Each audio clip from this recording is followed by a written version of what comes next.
نحمده ونصلي على رسوله الكريم اما بعد فاعوذ بالله من الشيطان الرجيم بسم الله الرحمن الرحيم قال النبي صلى الله عليه وسلم بني الإسلام على 5 شهادة أن لا إله إلا الله وأن محمد رسول الله وإقام الصلاة وإيتاء الزكاة وحج البيت وصوم رمضان او کما قال نبی صلی اللہ علیہ وسلم۔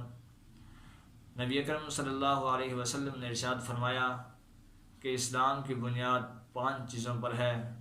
نمبر 1 شہادت اللہ الہ الا اللہ وان محمد رسول اللہ، یعنی اس بات کی گواہی دی جائے کہ اللہ کے علاوہ کوئی معبود نہیں اور محمد صلی اللہ علیہ وسلم اللہ کے بندے اور رسول ہیں۔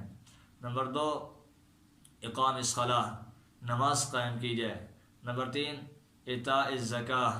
نمبر 4 حج البیت، اور نمبر 5 صوم رمضان، یعنی نماز ادا کی جائے، زکوٰۃ ادا کی جائے، حج ادا کیا جائے اور رمضان کے روزے رکھے جائیں۔ یہ 5 وہ چیزیں ہیں جن پر اسلام کی بنیاد ہے، جو اسلام کے بنیادی ارکان میں سے ہیں۔ انہیں 5 ارکان پر اسلام کی عمارت تعمیر ہوتی ہے۔ اسلام کے جتنے بھی خد و خال ہیں وہ انہیں 5 ستونوں پر ہیں۔ اور اسلام کے بارے میں نبی مہربان صلی اللہ علیہ وسلم کی ایک اور حدیث کہ جسے حدیث جبرائیل کہا جاتا ہے، اس میں بھی اسی طرح کے الفاظ وارد ہیں کہ جب حضرت جبرائیل امین نبی مہربان صلی اللہ علیہ وسلم کے پاس آئے اور ان سے سوال کیا کہ مجھے اسلام کے بارے میں بتائیے، اخبرنی عن الاسلام، فقال رسول اللہ صلی اللہ علیہ وسلم، تو جبرائیل امین کے جواب میں نبی مہربان صلی اللہ علیہ وسلم نے فرمایا کہ الاسلام ان تشہد ان لا الہ الا اللہ وان محمد رسول اللہ وتقیم الصلاۃ وتؤتی الزکاۃ وتحج البیت ان استطعت الیہ سبیلا، اور اسی طرح وتصوم رمضان بھی فرمایا۔ یعنی حضرت جبرائیل امین نبی مہربان صلی اللہ علیہ وسلم سے اسلام کے بارے میں سوال کیا تو نبی مہربان صلی اللہ علیہ وسلم نے اسلام کی تعلیمات کا بتاتے ہوئے یہی بنیادی چیزیں بتائیں جو اس حدیث میں وارد ہوئی ہیں کہ بنی الاسلام علی 5۔